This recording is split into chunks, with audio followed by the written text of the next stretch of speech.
Patter. Let's get at her. It is another episode of the Mainly Broncos podcast.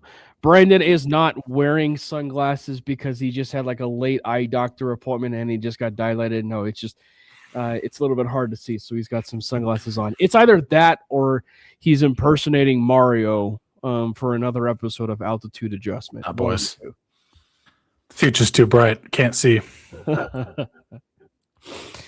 Thank you. I'd also like to point out that I'm not wearing them because I'm a douchebag who wears sunglasses at night inside. I always find that like sometimes that ain't it. I was gonna say I always find that sometimes like so funny, like when players would like wear sunglasses in a very like dark setting, and it's in an interview. You know, it's like, what's the whole point of wearing sunglasses? Like if you're at a poker table, I would understand that, right? Like if you're at a poker table, I would somewhat understand that. I have a terrible poker piece. I got to bring these with me everywhere I go. Yeah. Well, first things first, make sure you hit the subscribe button for the MHRT Network page over there on YouTube. As we've been going over multiple times, that we have a subscribe button, as we said, and then there is a join option. And there are 3 different options that you can select, and you can do a membership for 3 different versions of that membership. It is all up to you. We are not forcing it on you, so the decision is entirely yours. Make sure you hit the subscribe button for the Mainly Broncos page as well. And, of course, follow the boys. Follow Jordan at Jordan T. Lopez. And also follow Brandon Miller, P.O., no relation to the basketball player, the NBA basketball player, who goes by the name of Brandon Miller. Full relation. No relation whatsoever. So, by the way, you know, it's funny, Brendan, you and I were like, you do talk about how you get tagged, you know, in, you know, possible like tweets of the NBA basketball player. What do you think the actual probability is that the basketball player gets tagged in like a message or something that you actually put out there, but it got misinterpreted by said person, and he ends up tagging the NBA basketball player? How many times do you think that has actually happened? 0%.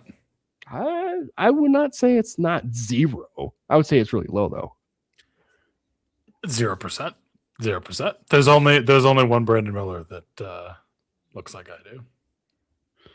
I don't know. You and they know the difference. Like, especially with the shades on.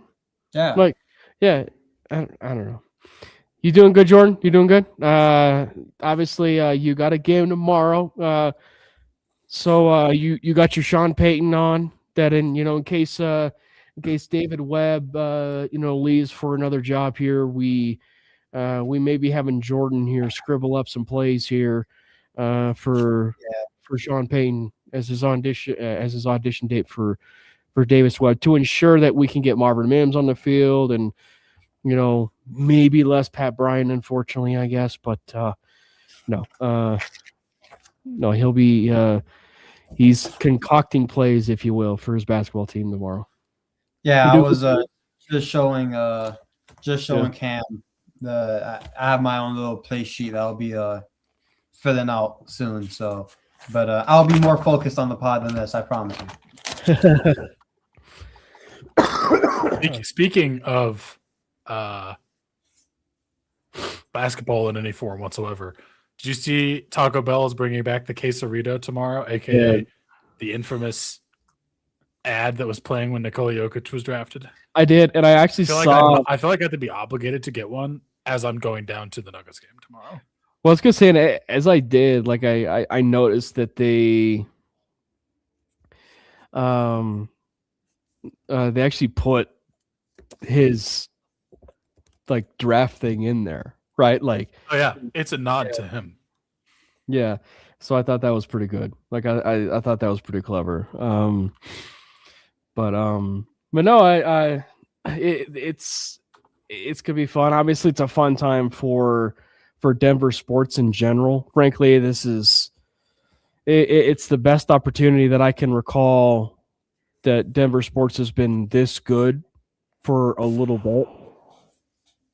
Because I mean, like there was the point in time where, maybe the Avs were kind of going through it. They were pretty solid, but they maybe weren't this good, if you will.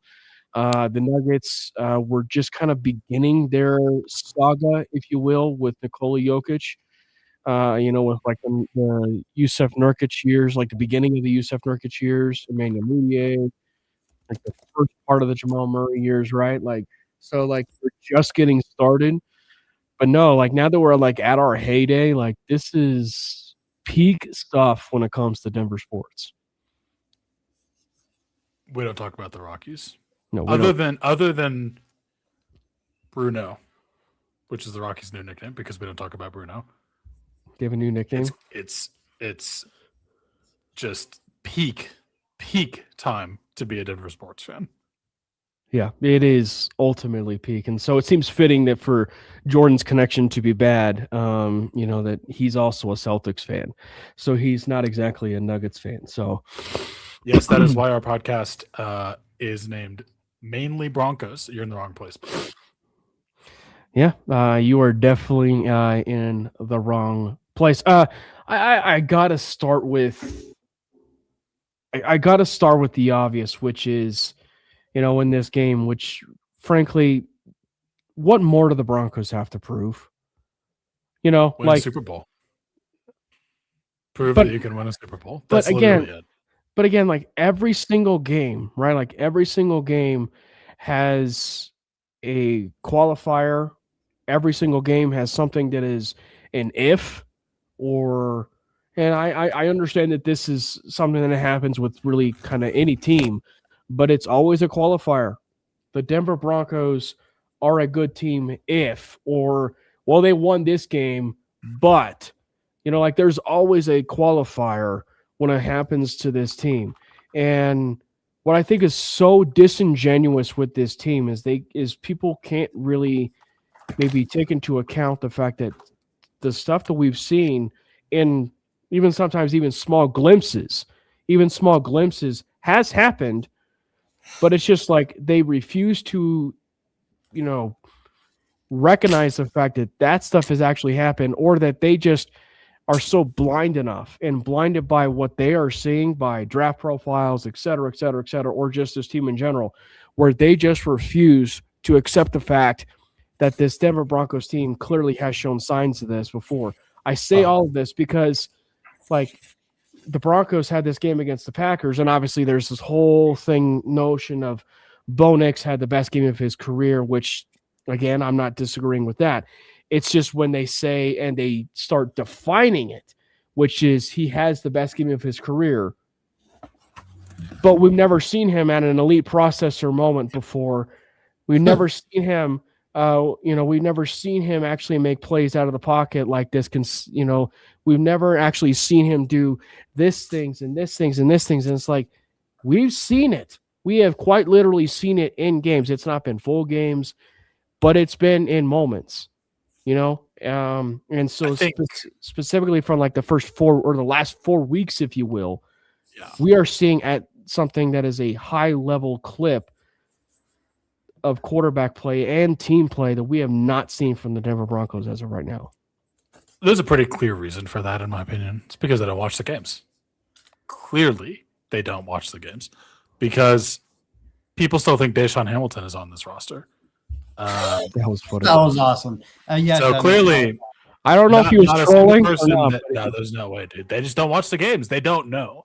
So, like, awesome. They put out something that's like clickbait because it's clickbaity and gets likes that Bo Nix to talk about Bo Nix in a negative way because of him playing in college, which was, a while ago at this point, and also an entirely different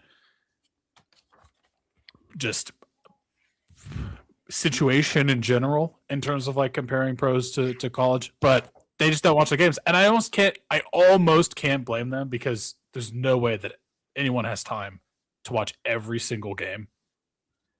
Even if it's like, I guess if it's like your full-time job, maybe. No, I can blame them a little bit because we have the best record in the NFL. So why wouldn't you watch our games? Because you want to see how that's happening. But yeah, they don't watch the games. That's it. It's that simple. I mean, I think one of them admitted on Twitter that, hey, I didn't watch the Raiders game. And he was like an analytical guy. I forgot who That was it was. Deontay Lee, I think. Yeah, he Yeah, had his I mean, own it's been so many that Good I've Raiders lost game, count. if you will. issues. Yeah, I've lost count with the amount of people on social media, but they legit don't watch the game. So I think it's been kind of easy just to like single them out and not really pay them any attention. But again, most of the people that bring up like EPA and all these acronyms and stuff like that, I also tend to ignore them just because there is a like you're not going to tell me Spencer Rattler's a better quarterback than Bo Nix just because of EPA. Like if you just watch the game, you can clearly tell that not only is Bo Nix better than Spencer Rattler. I know a lot of people don't want to hear this, but Bo Nix is in the MVP conversation, whether you like it or not. So at the end of the day, Bo Nix is going to continue to do what we know he can do, what we've been seeing for the past 2 seasons now, because as we're ending the regular season, it'll be 2 seasons. So I think we all know what we have in Bo. He's without a doubt our franchise guy. I don't know when and if we have to stop, like continue to like say this, but he is our guy. So I think that can be put to bed, like for sure. Look, I will fully admit that I was very critical of Bo Nix in this season. Yeah. I will eat that. I will eat the crow all day long. They sold out. That was top 5 quarterback play. Just that's it. Full stop. That was ridiculous. That was so good. Yeah, it was the best game of his career. And there were times that he showed glimpses and flashes of that, but him putting it all together, and he's been on this trajectory since week 11. He's just been a completely different quarterback, but that was just so telling in terms of like there is a ceiling that goes beyond what honestly I think anyone even thought. Definitely not myself, and I think a lot of people that watched him at all coming out, and like he's definitely like looked he's had flashes, he's looked good in spurts. He looked very not good in spurts, but you haven't seen him do that before. And I cannot remember what coach said this. It might have even, I don't think it was Sean Payton. I don't remember who said this, but there was a coach that kind of, I wouldn't say famously, but it's like a fairly well-known quote, came out when he was talking about like evaluation and coaching a player. And he said, like, if I see you do it once, if I see him do it once, I can coach him to do it again. Right. So just like the fact that he performed at that level, I'm not saying he's always going to perform at that level, but just like that, just changes things. Even if we lost, that would change things. But that was just insane. Well, and it really is something because it's you look at because I think you see layers of that and levels of that specifically in those fourth quarter comebacks, right? Like specifically situations that you can't explain, like what you are actually seeing, which is truly dominant quarterback play on full, on full display. Like, I mean, again, like I kind of come back to that, like the one that was so hard to quantify was the Giants comeback.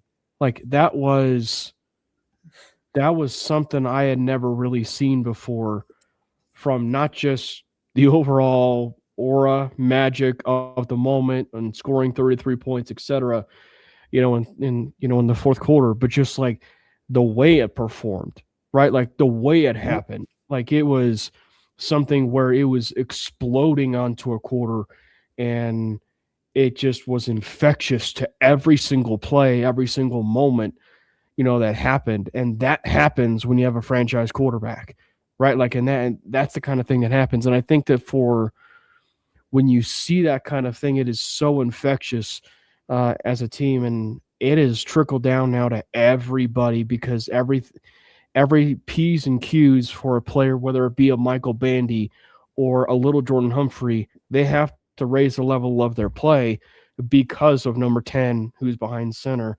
And frankly, right now, like the Broncos really are humming at such a really good moment of the season argumentatively, they could have afforded to lose that game, right? They could have afforded to lose that game, but they didn't, and just to kind of jump a little bit into this game, because we'll talk more about Bo too as the game is going on and everything. But like, I wanted to lead it off with that just because of the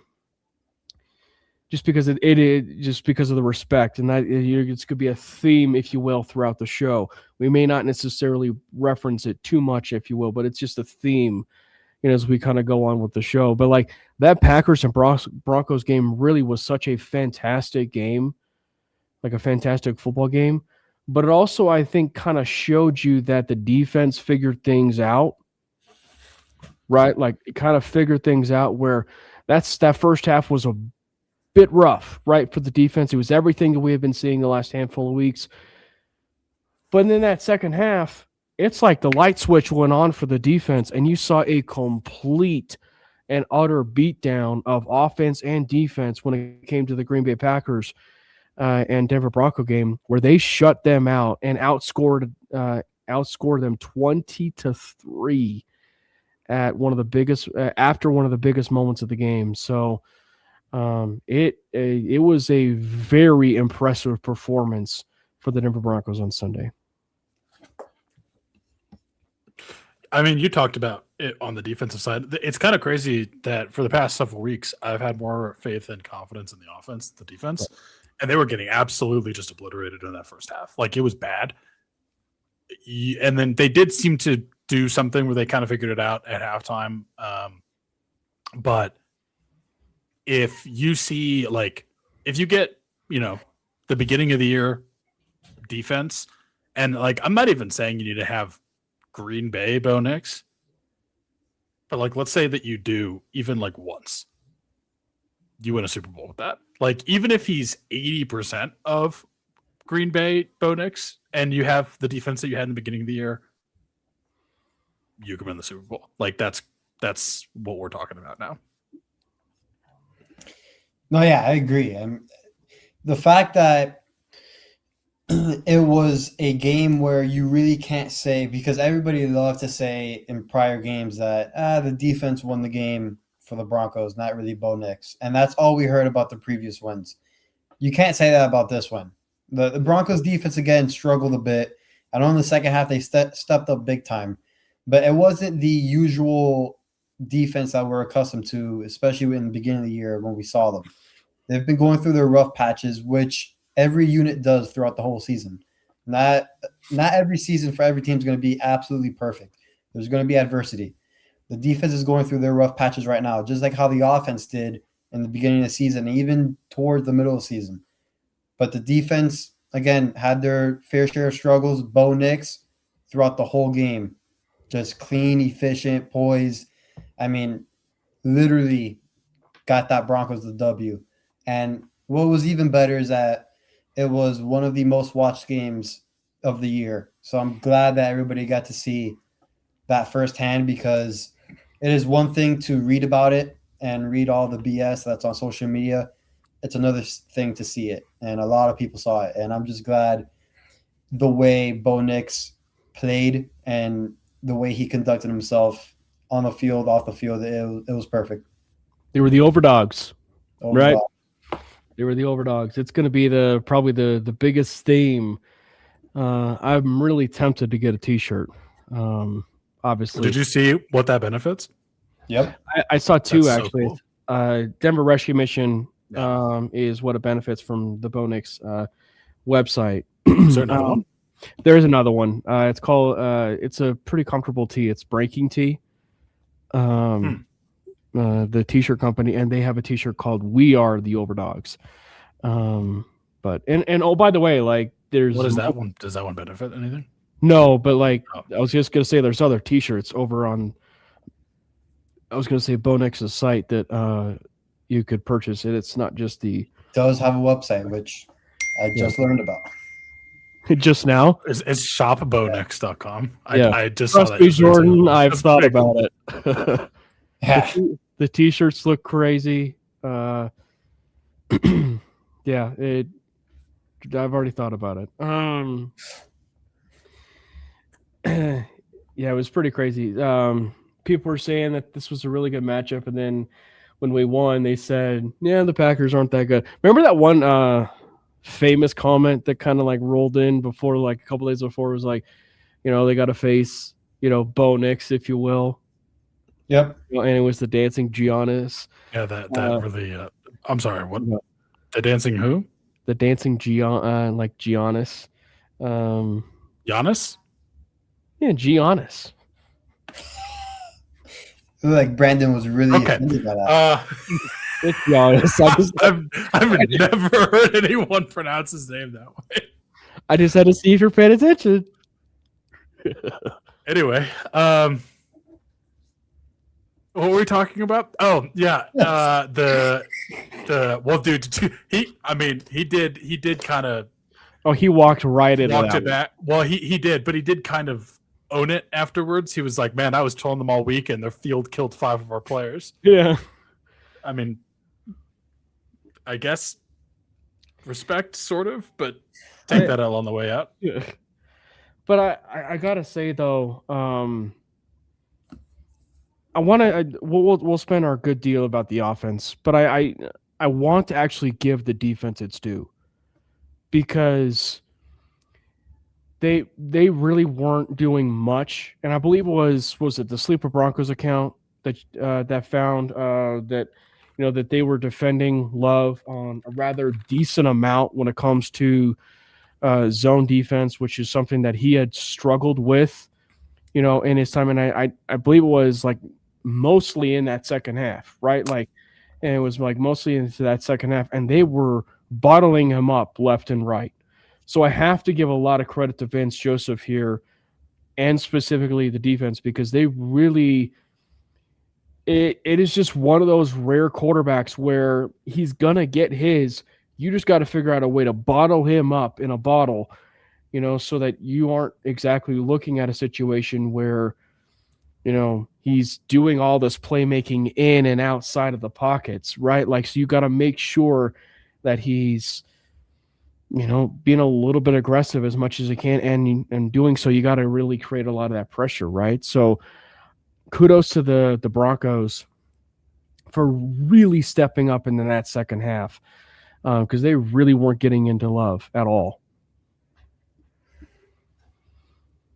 No, I mean, it kind of looked like, I don't know, the pass rush just was not getting there at all, which was kind of surprising. It feels like similar to kind of what we talked about before, where the first half of the other defense kind of just looked insane, and Bo was more middling, and then they kind of flipped the script on both accounts, and Bo is carrying the team, and the defense kind of is but they did seem to sort of get it together in the second half. I just want to see now the pass rush kind of go back to being the super dominant unit that it was. And like, I mean, I think they got Love like 3 times at the end. So it was a true reversal of it was the Uno reverse card of the offense and the defense, where the offense looks kind of bad for 3 quarters and turns it on in the fourth, and then the defense just kind of did that same thing. Yeah, it was. By the way, I know we're talking about defense now. I would when we needed a play on defense, who else but the reigning defensive player of the year, with one of the more incredible interceptions that we have seen in a while. Again, I think he's still battling through that torn, or I don't know if it was torn, but that pec injury that he had. The fact that he made that play and then we scored on that turnover, that's the biggest part, because the Broncos were known for several years of getting turnovers but not really capitalizing on it. The fact that we have 2 franchise players, the fact that one of them got the interception and then the other one converted and scored, it tells you a lot about. That's the story of the season right now, I think, in my opinion. Like, if I were to define that, it would be just that. The defense for 3 quarters, right? In the beginning of the season and the middle of the season going off, and then Bo Nix in the fourth taking over. I think that was a perfect description. Just if I can make it up in 2 drives, that interception by PS2 and then Bo Nix converting on that touchdown. It was absolutely beautiful. Yeah. That was one of the best defensive plays I've seen. Yeah. Yeah. In recent memory, at the very least. You know what's interesting? Like, it goes to show you why players like that are arguably the best defensive, player in the game, or, the best elite players at that make those kind of plays. And I want to even call into remembrance too, because the Green Bay Packers make it a priority. They make it a priority to go for the kill shot at least once, maybe even twice sometimes in games, right? And I think that the best part that really happened in this game was the Broncos defense, for as much as it was, a bit leaky and lackadaisical, if you will, in that first half, they didn't sleep on the fact that, okay, they challenged us, right? Like, they challenged us to go for the kill shot earlier in the game, right? Like, we all remember, like, Jordan Love tried to do that little play action fake and deep shot down the field where he overthrew, I believe it was a Dobbs or someone. It wasn't Christian Watson, but they overthrew, or maybe it'd have been Wicks, but like he overthrew the wide receiver by a decent margin, and then they stopped the Denver Broncos on that, the fourth down. They get the ball back, and then the Broncos kind of did a bit of a change up, right? Like, they did a bit of a change up. They decided to flip it and put Pat Surtain on Christian Watson, right? Put him on Christian Watson, and Watson kind of had him beat for just a second, right? On that play. And then Wazirike created enough pressure on that stunt to, force it a little bit on Jordan Love. And then Jordan Love gets the ball relatively there, right? Like, relatively there. And Surtain literally jumps, like Air Surtain, in the air and intercepts that pass. And it was at that moment where it was the first glimpse of Packers fans that were like, oh, wow, that felt like game, right? Like, that felt like it was the first instance for Packers fans that was just like, oh, that was curtains. Like, it was like the curtains came calling on that first type of play. And when it came to the injury of Christian Watson, who, great talent. Watson's a great talent, but it is unfortunate the amount of injuries that he battles in his short career right now. But huge moment of the game.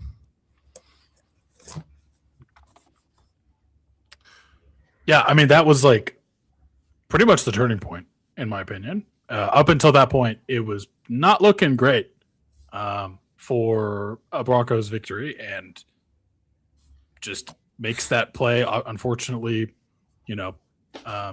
Christian Watson gets injured.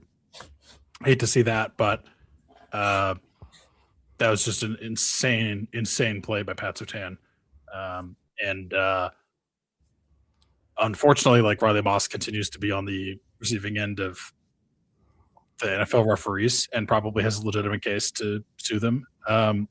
But other than that, he did play really well, and he had that redemption interception, which was awesome later in the game. But yeah, that was just insane play by PS2.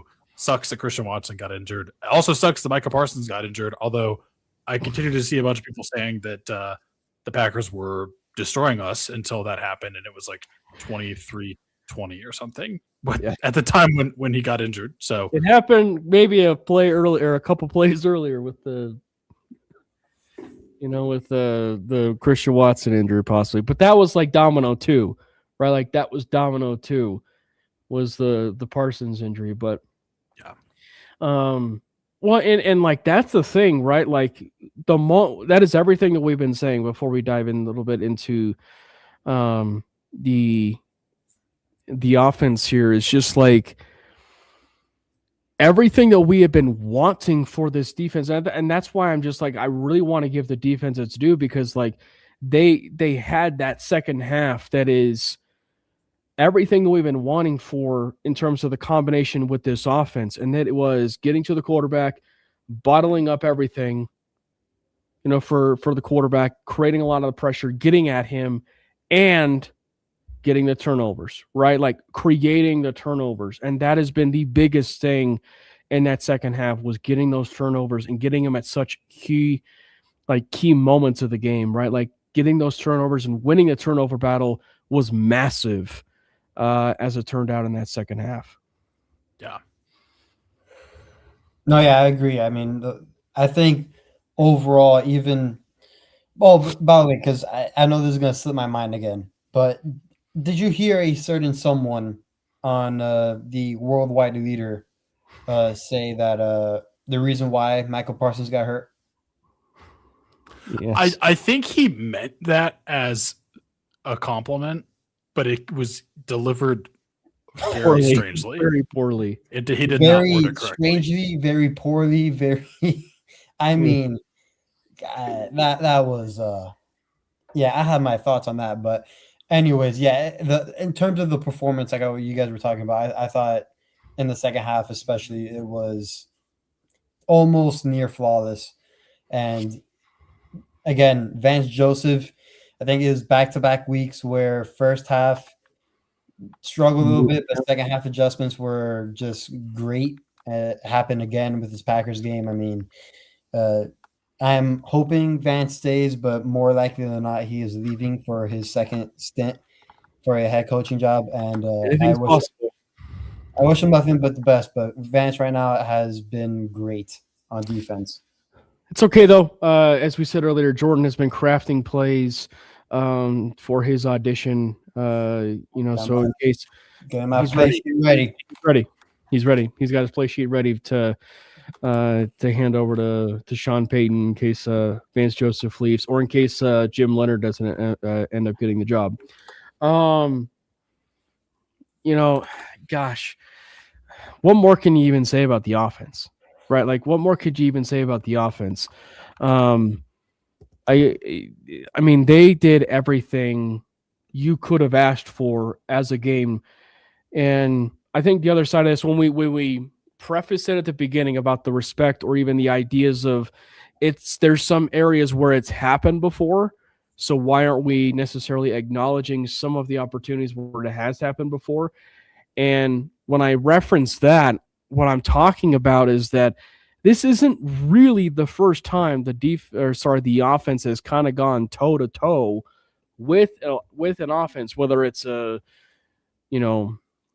like a Cleveland Browns, like I understand on Monday night, but it's just like it still quantifies as a shootout. So this isn't like the first time that the offense has gone toe to shootout. You could argue they didn't win in a shootout, but they actually the playoff Cincinnati Bengals last year. Obviously they didn't go, but they lost in overtime, but they went toe to toe with those Bengals in Cincinnati, forcing overtime. So like everything that you want to see out of the young quarterback, he's been able to perform at that high level and that offense. So they did that, right? Like, and they did that. And before we touched a little bit on the quarterback, but like, I just thought the other areas of this were stellar. Everybody that was not just, number 10, everybody had a good portion of a game on this offense, Brandon and Jordan. It was like the wide receiving corps, you could argue, had the best game of even their lives. Bo Nix had the best game of their life, of his life. The wide receiver room had the best day of their lives. Everybody in that room played exceptionally well. I think I would say, I don't know if I'd say that was the best Cortland Sutton game, because he's put together some good ones. He was good. I mean, I do think consistency-wise, that was probably the best Troy Franklin game. That was the best game of Jordan Lopez's arch enemy. he who shall not be named. His name rhymes with Lil Jordan. And then I think that was somewhat of a redemption game for Michael Bandy for muffing that punt. Ring of earlier Fame this moment. season. But that's Yeah, Ring of nuts. Like, it's hilarious. Like, I'm reading these stuff on social media, like, oh, like the best situations between like the 2024 class, and then here's just Bo Nix against the Green Bay Packers, everybody's Super Bowl darlings, and he's throwing touchdown passes and winning the game with little Jordan Humphrey and Michael Bandy.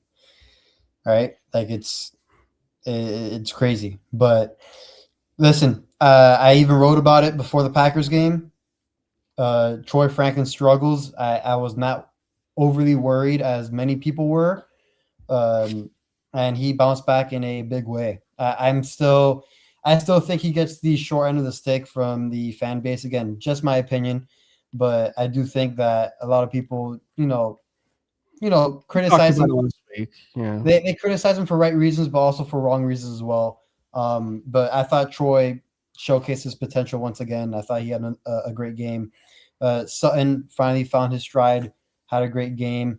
I will admit, little Jordan Humphrey did look good for bits and pieces of that game as well. And then Michael Bandy, that was a great run, even though Bo got the defender to bite down on him, which was perfect. He did that earlier in the season with a pass to Pat Bryant, actually.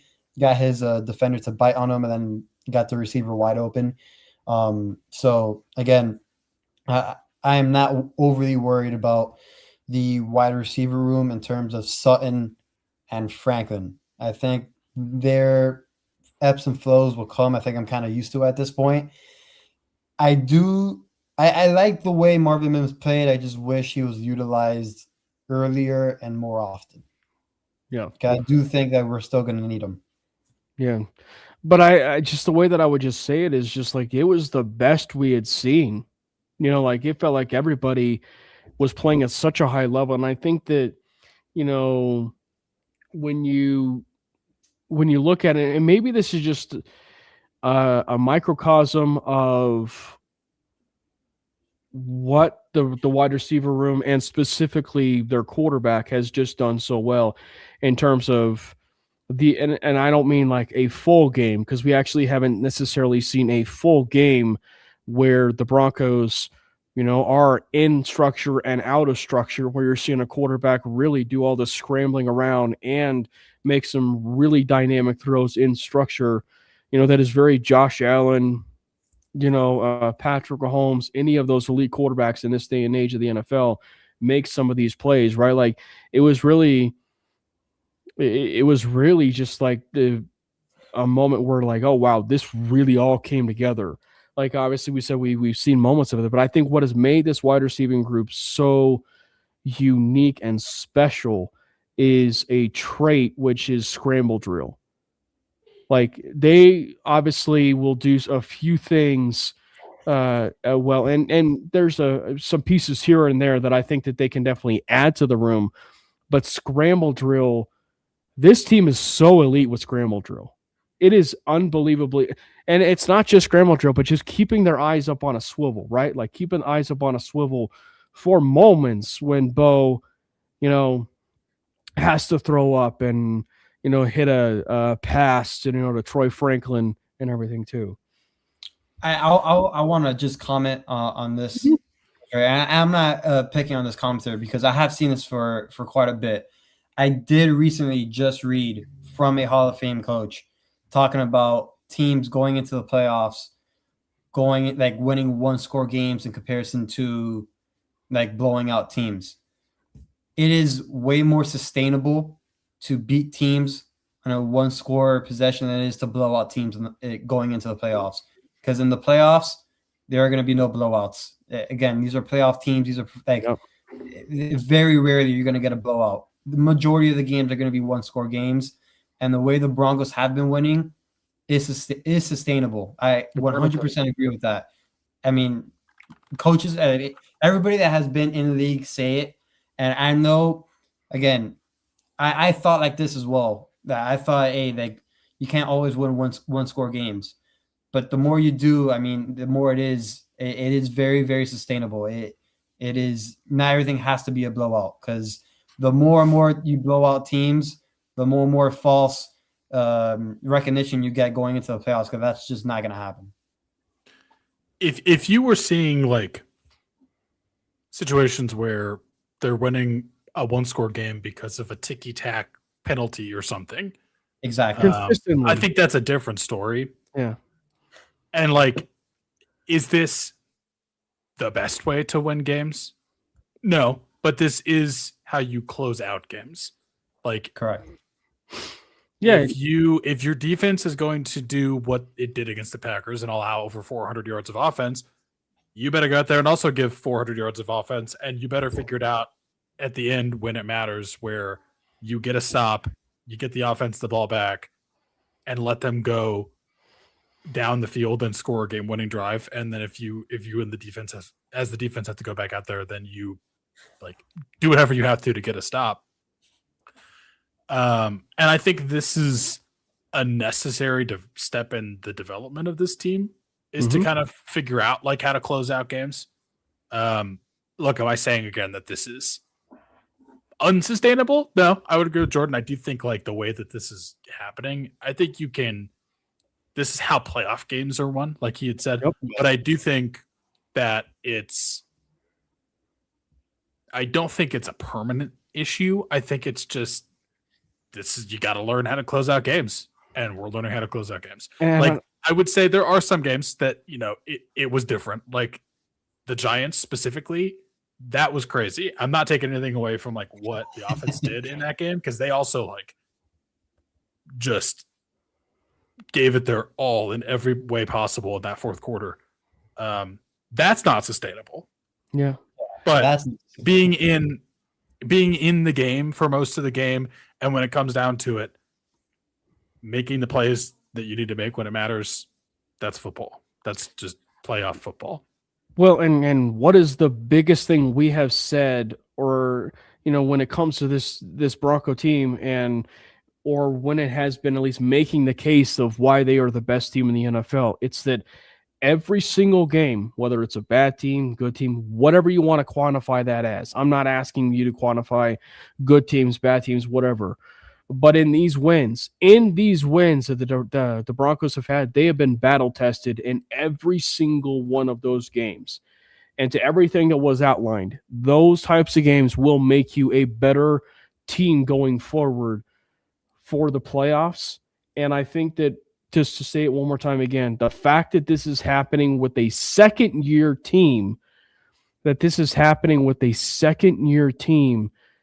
is only that much more beautiful that it's happening now, because that they can build off of this, and they can build off of this even more and start progressing to where maybe you aren't going to have a 15-2 record, exaggerating, but 15-2 record when it comes to 1-score games. But you can have a 6-2 record with a couple wins here and there that get sprinkled where you're winning by 10 and whatever. But like, it just goes to show you that having it now this early in your development will only benefit you in the playoffs and long term for the success of your franchise. I agree.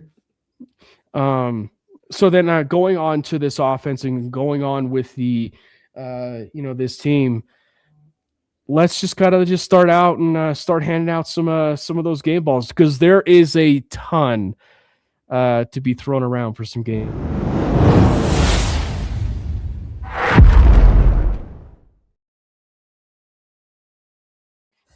Brandon, let's start with you, Mr. Coolit, Shades.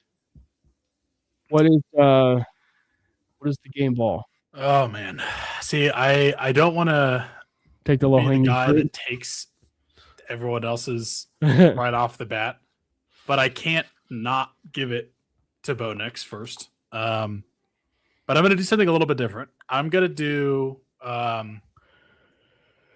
give him the game ball for a specific play, and then if y'all want to give him a game ball, I'm giving you the option to still give him a game ball for something else. Brandon, you and I know by now. Because I don't know about Jordan, but you and I both know it's fair.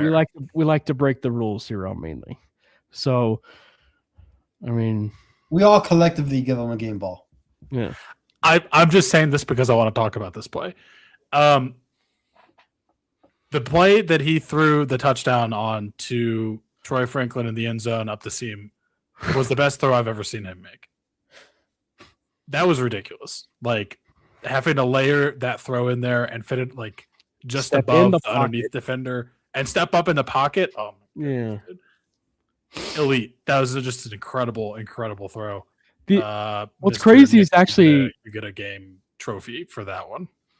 What's crazy is, Jordan and Brandon, is like the amount of people I was hearing talk about that play, from not just the creativity from Sean Payton, and frankly the staff that like for actually installing that and creating that, where you get Franklin out in the motion, and then he runs the I believe it was the post, while I believe I can't remember who the other guy was, Mrs. Sutton or something, was running a corner.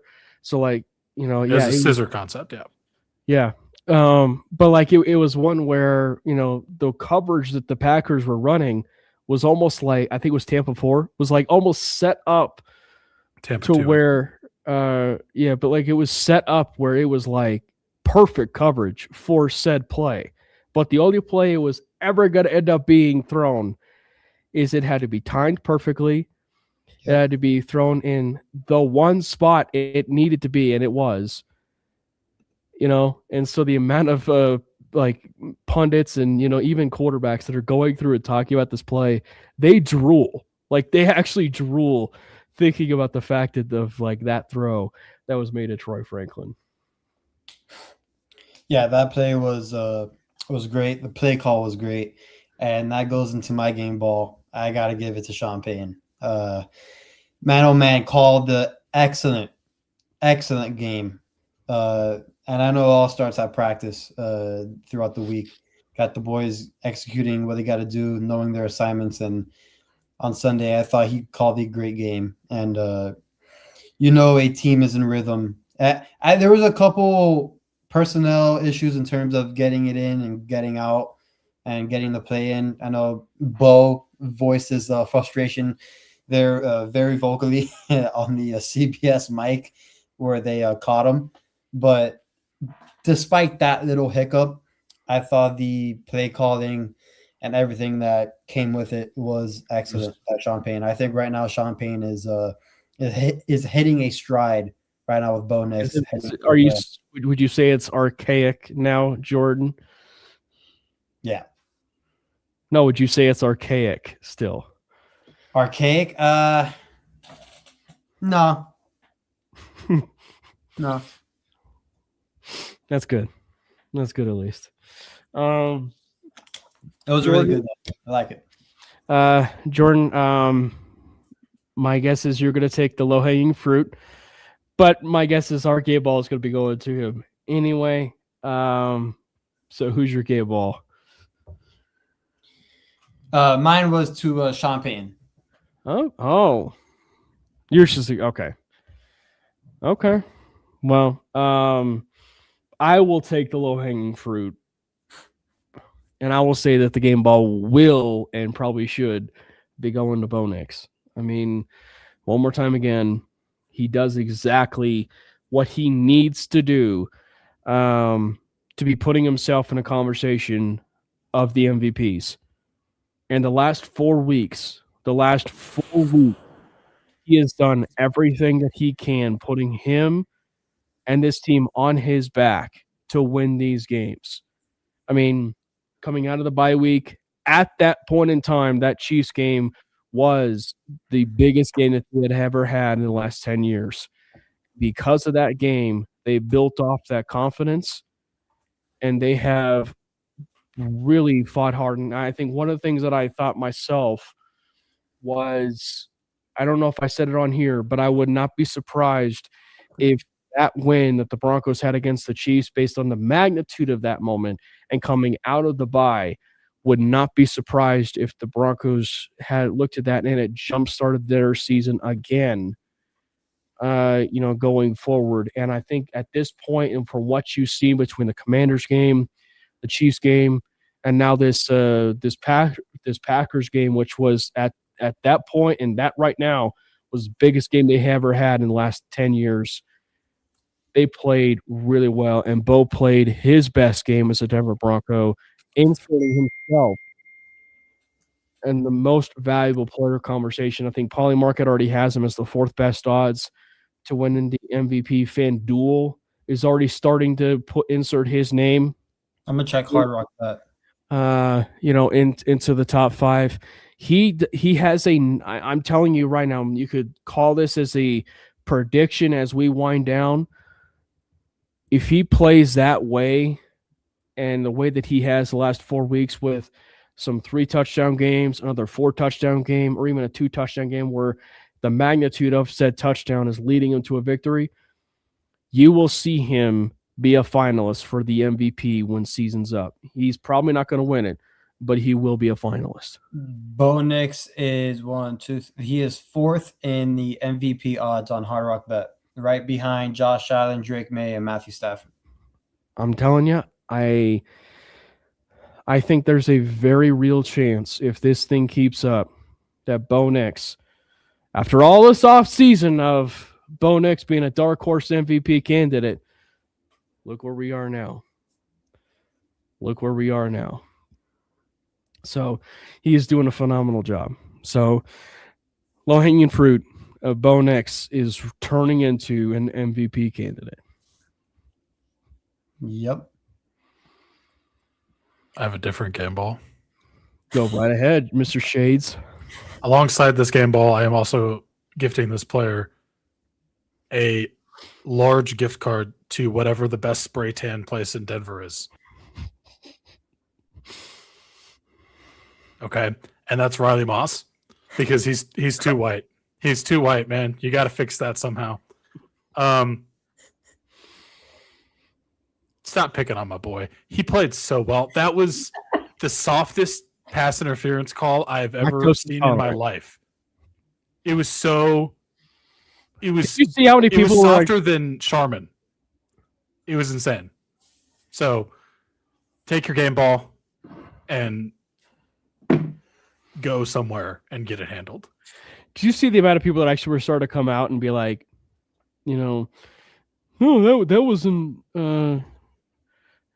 I could see why that was pass interference. I could definitely see why that was pass interference. Did you guys see the amount of people? No, I saw all the people coming out and saying literally every single cornerback in the entire league does that all the time. I saw one where he is literally grabbing his hand, and it's PI every single time.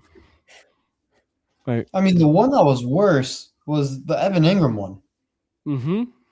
I mean, even Gene Steratore got on and said, by the way, how many times am I going to hear Gene Steratore every week say something that the Broncos got screwed on by an official every single week? I mean, it is getting so annoying, and I love Gene, but these refs have screwed the Broncos week in and week out on some play.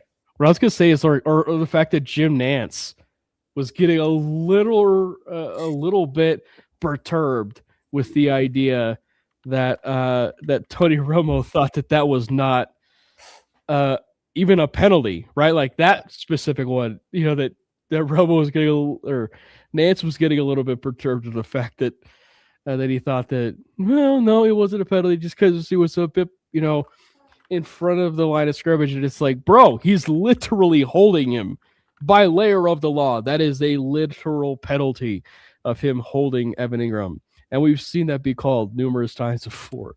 At the very least, if it wasn't interference because of like where it was occurring on the field and it wasn't far enough down the field, that was just defensive holding.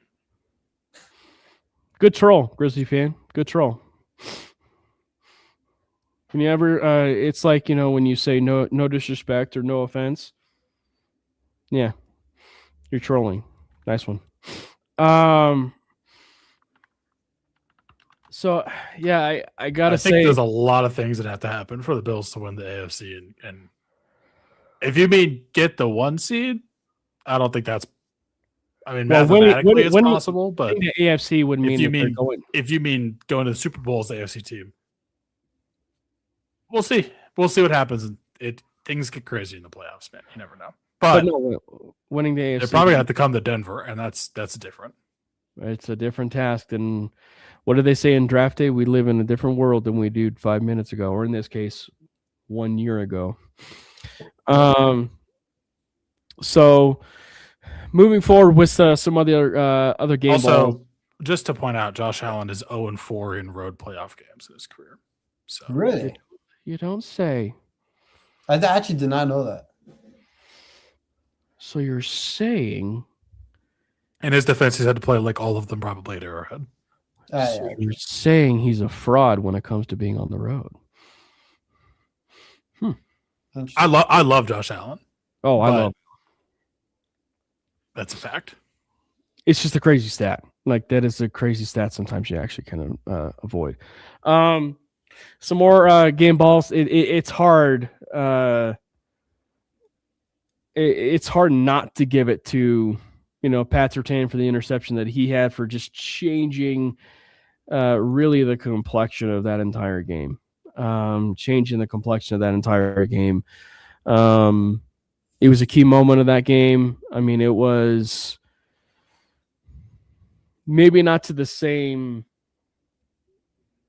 maybe not to the same degree, but it almost reminded me a little bit of when the Broncos played the Texans. And I'm talking about this like from a Broncos necessarily like point of view, but it reminded me when the Broncos played the Texans when Russ was quarterback, and it was one where Russ threw that pass, and it was a pretty solid pass, right? Like it was a pretty solid pass to Cortland, and Derek Stingley made that unbelievable interception over the middle part of the field, frankly, around that same part of the field. Yeah. Right. And like some point, like the best corners and the best corners in the National Football League are going to be making some unbelievable plays, and Pat Surtain made that unbelievable play, and it was the first domino for the Packers where it really started to kind of settle in that, oh, wow, this game may be off the rails, but our season may end up being off the rails. First domino for him, but yeah. Any other game balls? I would give one. I know my first one was to Sean Payton, and then I would give my second one to Vance Joseph. I would be giving my 2 game balls to the 2 more prominent coaches that had a great game on Sunday. Yeah. Vance called a heck of a second half. I mean, he called a second half that was worthy. And so maybe let's transition now into this game against the Jacksonville Jaguars, because I think that the one thing that the Broncos at least have going into this game against Jacksonville is the fact that they played the Green Bay Packers that week prior, right? Because I think there's a bit of some similarities in how they operate offensively, right, with their playmakers and everything that they operate. The only thing that is maybe slightly different is Brenton Strange is a bit of a better tight end than Luke Musgrave. That's about the only thing, because you do have a little bit of some players on the field. Obviously, Timmy P is back in the building. He's returning to Denver. They have Jacoby Myers. They have Brian Thomas Jr., so they do have some decent weapons. But really once you get to the running back core, it's really just Travis Etienne. That's it. It's just Travis Etienne. And then a quarterback that is much to the same level and degree of a Justin Herbert at times, where you see a lot of the high ceiling plays when it comes to the quarterback play, but you also see some head scratching moments in his career. But so far this year, even despite throwing 59% completion percentage, that Lawrence, it seems like he's turned a corner a little bit when it comes to, the Jacksonville Jaguars offense under Cohen. Dude, I know there's going to be so many Jags fans trolling us and hating us all week. but this is going to be a fun game, man. Trevor Lawrence did something. I don't know what he did, but Liam Cohen saved his career because he looks he looks like Clemson Trevor Lawrence. It's kind of crazy. I mean, I will say they haven't played the Broncos in Denver yet, and that's just a different test. But it's going to be a fun game, and the Jags are legit, and Trevor Lawrence looks super good. So this will be yet another fantastic game and a playoff practice, if you will, because this is a playoff game. Yeah, and also we are facing the Science Stealer and Liam Cohen. Remember that with 49ers and his beef with Saleh. So I'm very interested because the defense has been struggling as of late. I am very, very, very, very curious to see how the defense matches up with Liam Cohen and the offense of the Jags. I know Trevor Lawrence can be inconsistent at times, but right now he's sort of on a heater. So I know he's a different team on the road. Yeah, he just had a spectacular game last Sunday, Trevor Lawrence. But I do want to see if the Broncos defense still get on that struggle train a bit and then find their rhythm in the second half, or do they put a good 4 quarters out and take care of the Jags offense? I think that's probably going to be the biggest matchup, in my opinion, going into Sunday. Just seeing if the defense can really find their ways of being back to their version of themselves. And listen, I have all the respect for Liam Cohen, and whether he steals signs or not, that's a part of the game. Trying to get the most advantages you can get. And if your signs are that telling that you can see it on tape, I mean, that's on you. So I'm very interested to see that Jags offense versus that Broncos defense. The one thing I will say just about this game, and again, I just glazed the Jags. I think they're playing well, so this is not me hating on them. You can only play who's on your schedule, but their last 4 games were the Jets, the Colts without Daniel Jones, yep, the Titans, and the Cardinals. Yep. Those are good football teams. Yeah. Again, I can't hold that against them. They don't choose that, and they absolutely just murdered those teams. But this is going to be a different game for them, and we'll see what they do. But it's going to be a fun one. And frankly, a lot of their points per game has gone up because of those last 4 games, right? Because of all the outputs, the outputs, if you will, from those games, right? Like they had a 40-20 game, right, against the Cardinals, or whatever it was, and then they had like a 30. They had like over 30 against the Colts. They just shellacked them. And then they play the Titans, so it's kind of skyrocketed, if you will, for these like last 4 games. But they're a different team on the road, and I don't mean that as a good thing. Like they're just a bit of a worse team when it comes to the road. And I think if there is one thing that would probably be cause for concern if you're a Broncos fan is, well, they have the Houston Texans in their division. Right, so it's not the first time that they played an elite level defense, right? Like it's not the first time that they played an elite level defense. Oh no, just in the last few games. But it's one where you can also kind of come down to earth a bit quick.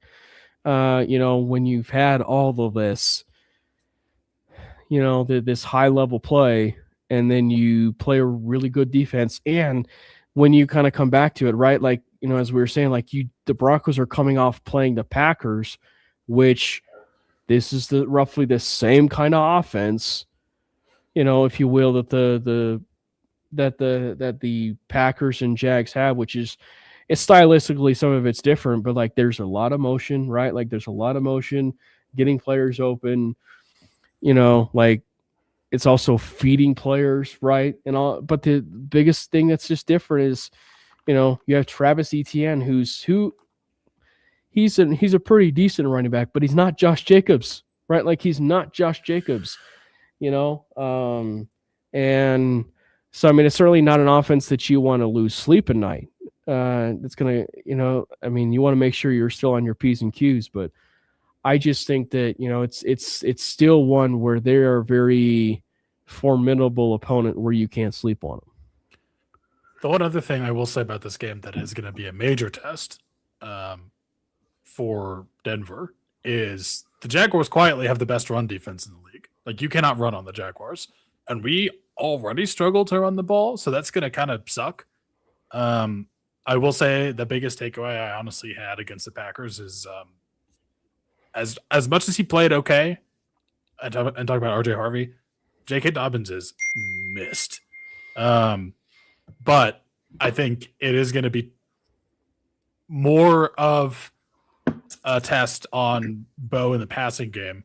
Although, I mean, the Broncos are already, I think they're like at least top 3 in neutral script pass rate, which basically means that like they're throwing a lot. Like they're not relying on running the ball because we can't run the ball regardless anyway. But they're throwing anyway. That's just going to be even worse against the Jags. So that'll be interesting to keep an eye on for sure. Is Travis Hunter out? He is. Yeah, he's out for the year. He's out for the year. I forgot about that.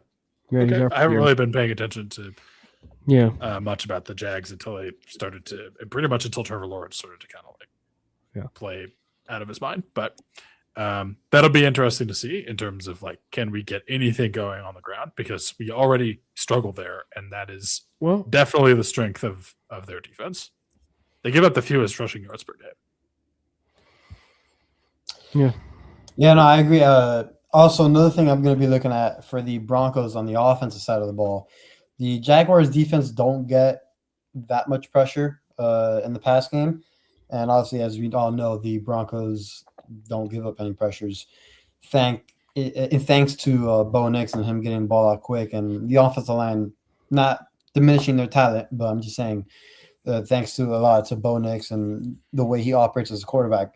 So if we can continue to make that weakness for the Jaguars still a weakness, I mean, that's the last thing you want to do in these games is make your opposing team one of their weaknesses is strength.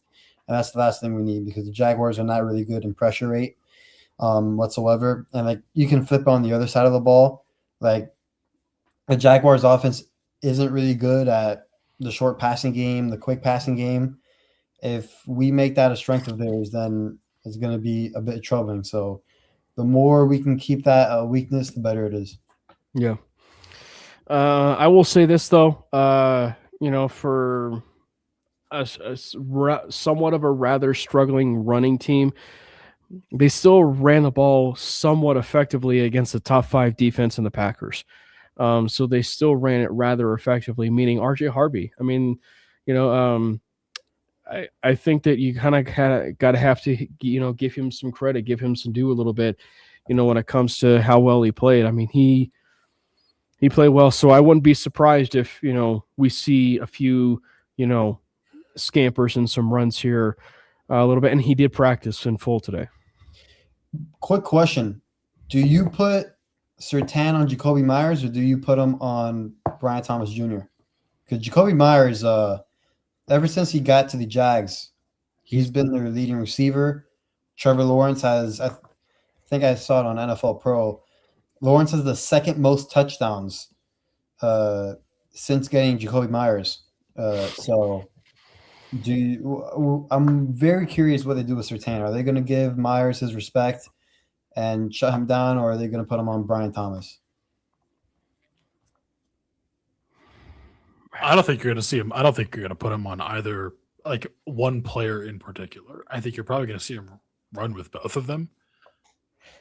But they're both definitely people to try to take out of the game as much as you possibly can, as much as that is possible. But yeah, Jacoby Myers has been a revelation for them. And then Brian Thomas Jr., he kind of, after like really coming on hot as a rookie, he kind of didn't look as good this year, beginning of the year, but then he started to kind of pick it back up after Jacoby Myers got there. So maybe it was just like there was too much pressure, too much put on him in terms of like to be the guy. He's gonna love he kind of was like that last year. I don't really get it, but it'll be interesting. I don't think you're gonna put Surtain on either one of them, like in terms of Focus you solely run on with that. this guy Yeah. and ignore everyone else. Like that, just they're too good for that to be the case. I think you're going to see him beyond both. This is going to be an interesting one. And then the other thing too that has kind of been a little interesting for the Jags is Britton Strange. Looks Decent. pretty interesting as a tight end, and that'll be something to monitor. Yeah. I think he only has like one touchdown on the year, but he looks pretty decent. You know, and I think that's where this we're going to see, I think, a bit of an interesting wrinkle for the Broncos defense. And that is where I think Jahdae Barron's going to really come into play here. And the loss of Brandon Jones, I think, is going to force is going to force them to where I think you're going to see a little bit of some PJ Locke, but you're going to see a little bit of some Jahdae Barron. Barron will probably still play a bit of his Joker role, which will be probably some of that linebacker, some of that nickel corner on some plays. But I think you also see him play some safety on a few opportunities too. And so I think that you'll still see him be a little bit of that tight end eraser. And I think that, that's one where, I wouldn't be the least bit surprised if you actually see him on Brenton Strange a little bit, or frankly, even Hufanga at times. Like I wouldn't even be the least bit surprised, if you see that. So I think that as far as the game goes, I think it is going to be a really good game. Like it is going to be a really good game. Maybe not so much like the 30 plus output, if you will, between, the Broncos and Packers that I thought was going to happen this last week. I did say 34. But I don't think it's going to be like some, offensive like shootout, that's like 30-30, if you will, or, 37-30 or whatever. But I think it's going to be a pretty solid game. If we are doing final score predictions, I am ready to go with mine. Go right ahead. I do think the Broncos win the game again, which is, I know we had this conversation last episode. Tough team to beat. I'm expecting Denver to lose just one more time before the playoffs. It feels like a pinch me moment. There's no way this team can finish 15-2, but there's just no way. Relatively speaking, too, because the Patriots lost, they can, in air quotes, afford to lose one. Yes, and this season has been a pinch me moment, so I really can't envision 15-2 being, because that'd just be awesome. Hard. But with that being said, I do think the Broncos win this game. It's going to be a great game. I do have them winning 27-20 in front of the home crowd. Best home field advantage. And I feel like Bo Nix has another great game. Brandon? Cam, you can go first if you want to. Okay. I will say I'll say 27-23. I will say 27-23. Bo has 3 touchdowns. I think that I think that I think the Broncos tapped into something post-bye, and that was working under center and being so successful. Whether it's been running the football effectively or not, they have to be under center when it comes to having some effective football, because it's evident when Bo Nix is in structure or even out of structure, he's a different quarterback, a very, very different quarterback when he is under center.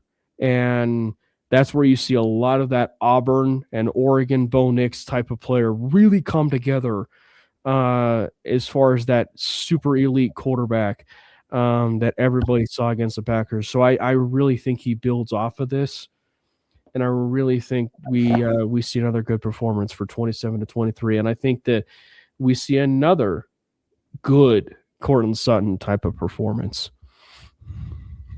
Okay. I also got to keep it rolling, as much as I do think we probably will lose one more time. I'm going to say we win. And I think it's going to be exciting, and it's going to be similar to the Packers, and it's going to be closer. I'm going to say 30-27. Game-winning field goal, 3 seconds left. Big Nuts Lutz with the game winner, kicking a 58-yard field goal. By the way, I will say this. We didn't get a chance to touch on this, though. The special teams angle is going to be a very interesting one to watch here.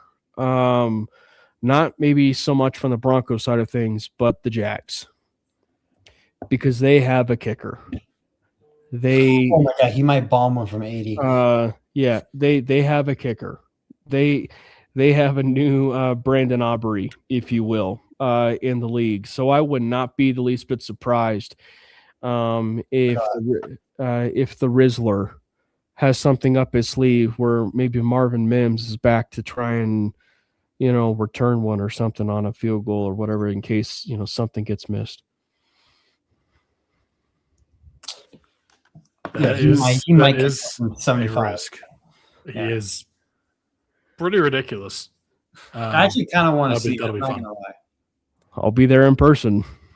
Yeah, I wouldn't mind. Like at the end of halftime, they're at like their own 45, and they elect to kick it. It's like an 80-yard field goal. By the way, what was it? The playoff scenarios, right? The playoff scenarios ended up breaking through. Yep. What was it? Was it yesterday? Broncos win, Chargers lose. The West is ours. So, if the Denver Broncos clinches the AFC West division and the AFC's number 1 seed, lone first-round bye, home field advantage with a Denver win, plus a Chargers loss, plus a New England loss, plus Buffalo loss or tie, if you will. You know what's the best part? We will know going into our game if we can clinch the West, because the Chargers play at 1 against the Cowboys in Dallas. Yeah. And then obviously just clinching the West, Denver win, Chargers loss. So I need that. Like I need air. Yeah. But undoubtedly, I will say this. Okay, since we're kind of wrapping up now, hypothetically, say it happens. I posted on X. I posted on Twitter, if you will, a scenario. Now, like I said, this is if they do it. Do I think they will? No, because it's just there's so many scenarios for it to happen. But if it does, how would you guys? What would you guys do in that scenario? Would you rather sit the players for that Chiefs game on Christmas night?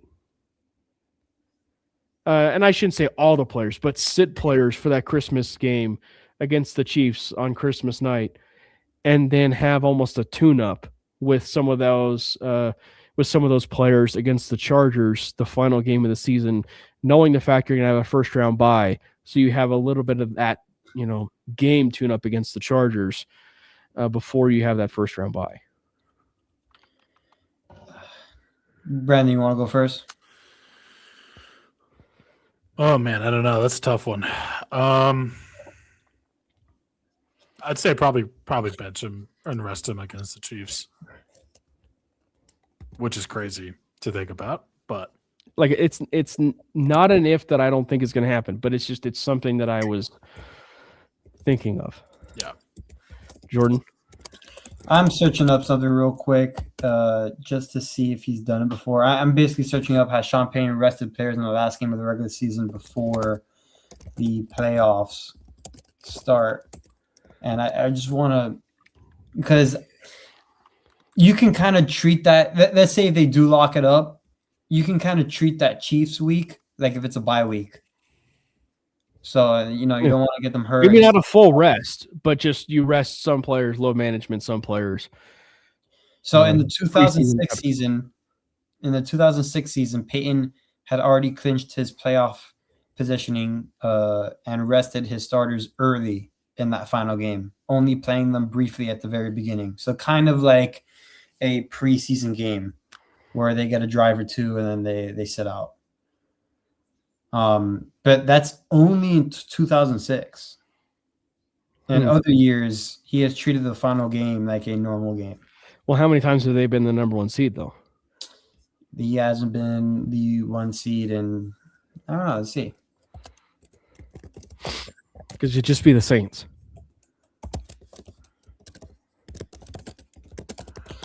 Yeah, I'm very curious because the Saints have had some really good teams, but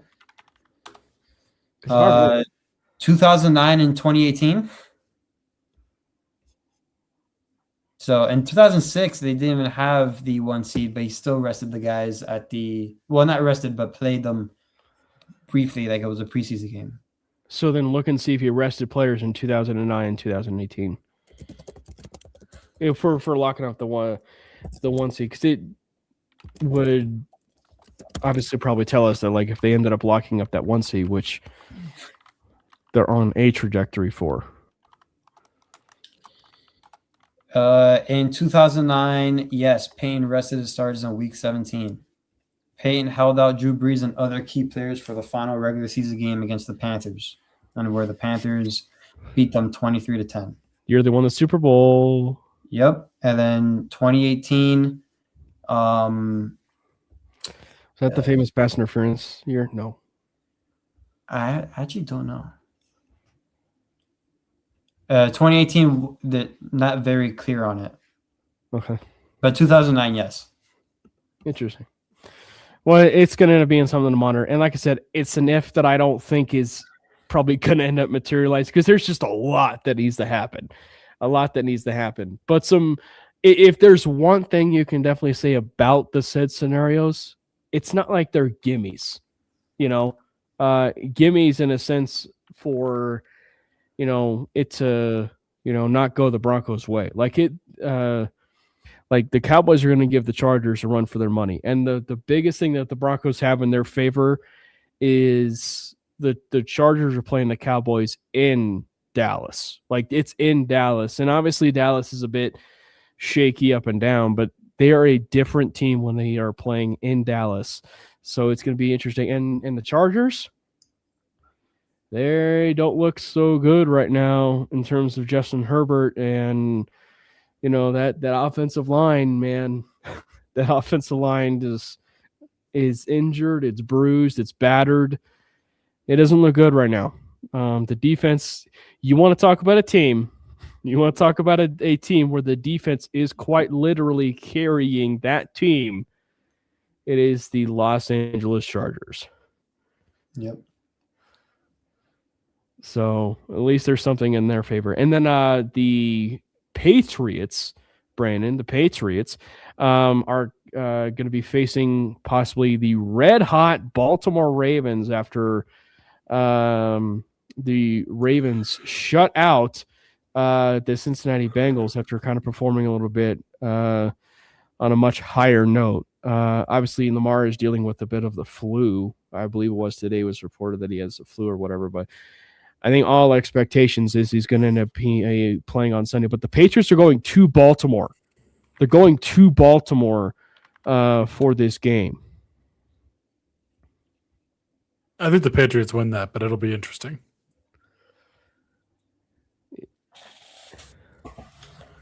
Ravens defense is bad, so. But they've picked it up. They shouldn't be bad. They shouldn't be bad, but they are. Yeah. But they've picked it up lately. I'll give them the credit. Yeah. It's the title of the Ravens season. Yeah. Evermore. All right. Well, any other final thoughts? Broncos, NFL stuff. All I know is the next time we'll be on here, I will know if the Hurricanes will be playing Ohio State, which is very nerve-wracking.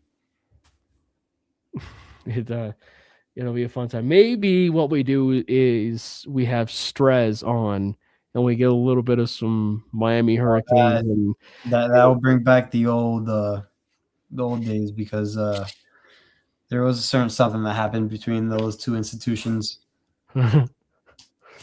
But college football playoff will be a lot of fun. Miami Hurricanes are going to lose their matchup, and it's going to be a lot of fun. Oklahoma will lose theirs. So yeah. By the way, I don't know if you saw, John Gruden did predict the Hurricanes to win 33-21. Jeez. So I mean, I can. Yeah. Jordan might actually end up being on cloud 9 if he ends up putting a call. I will be. I might go to the Ohio State game. All right. Well, thank you to everybody that was in the chat. Hopefully, people were gleaning from this episode that we hope that the people that were listening can finally give the Denver Broncos their respect that they deserve. And if they don't, that's fine. Totally fine, because instead of the underdogs, we're the overdogs. Make sure you hit the subscribe button for the MHRT Network page over there on YouTube. Also hit the subscribe button for the Mainly Broncos page. And on that MHRT Network page, as we said earlier at the top of the show, there is a membership. It's called Join. Right next to the subscribe button on that YouTube page for MHRT Network, there's different levels of that membership. Make sure you hit that membership. You can choose whichever preference it is for you. There is no pressure for what it is that you need to select. Make sure you also follow the guys. Follow Jordan at Jordan T. Lopez. Follow Brandon at Brandon Miller PO. Follow myself at Cameron Parker PO. And it's going to be a fun time as we are following this Denver Broncos playoff run, search for the postseason. And so it's going to be a fun time, certainly doing all this Broncos stuff. So make sure you stay along for the ride. And hopefully next week we're talking about a Denver Broncos victory again over the Jacksonville Jaguars. So without further ado. Let's go Broncos! God bless Bo Nix! Slurpee? Radical. Slurpee? Yeah. We're out of here. Fast lane when I pass in the street, bag of money in the passenger seat. Tempo's been asking for me on the road from the west to the east. Way up, I might never come down, cause the coast's racking up the flight miles.